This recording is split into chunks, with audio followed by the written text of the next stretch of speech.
আপনারা স্ক্রিনে দেখতে পাচ্ছেন ইন্ট্রোজার্মিনা। আসলে ইন্ট্রোজার্মিনা হচ্ছে একটা প্রোবায়োটিক। ইন্ট্রোজার্মিনা কি? ইন্ট্রোজার্মিনা কোন কোন ক্ষেত্রে ব্যবহার করা হয়, ইন্ট্রোজার্মিনা কাদের জন্য, এবং ইন্ট্রোজার্মিনা অতিরিক্ত খেলে কোনো সাইড ইফেক্ট হবে কি না, আজকের ভিডিওটি এটা বলা হয়েছে। তো ইন্ট্রোজার্মিনা কি? ইন্ট্রোজার্মিনা হচ্ছে একটা প্রোবায়োটিক। ইন্ট্রোজার্মিনার মধ্যে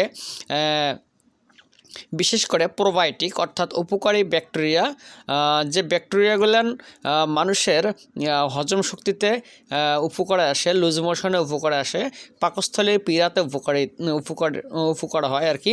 অ্যাবডোমিনাল পেইন অর্থাৎ অ্যাবডোমিনাল ফাংশনের ক্ষেত্রে ইন্ট্রোজার্মিনা অর্থাৎ প্রোবায়োটিক একটা গুরুত্বপূর্ণ ভূমিকা পালন করে থাকেন। আসলে শিশুদের পাতলা পায়খানা, ডায়রিয়া, আমাশয়, বদহজম কিংবা অতিরিক্ত লুজ মোশনে ইন্ট্রোজার্মিনা চিকিৎসকগণ ব্যবহার করে থাকেন। ইন্ট্রোজার্মিনার ডোজ হচ্ছে একটি করে 5টা টিউব 5 দিনে খাইতে পারে বাচ্চারা। আর ডাক্তাররা, রেজিস্ট্রিকৃত রেজিস্ট্রার ডাক্তার, তারা এভাবেই পরামর্শ দিয়ে থাকেন। তো আপনাদের বাচ্চার যদি লুজ মোশন কিংবা পাতলা পায়খানা হয়, ইন্ট্রোজার্মিনা ডাক্তারের পরামর্শ অনুযায়ী ইউজ করতে পারেন।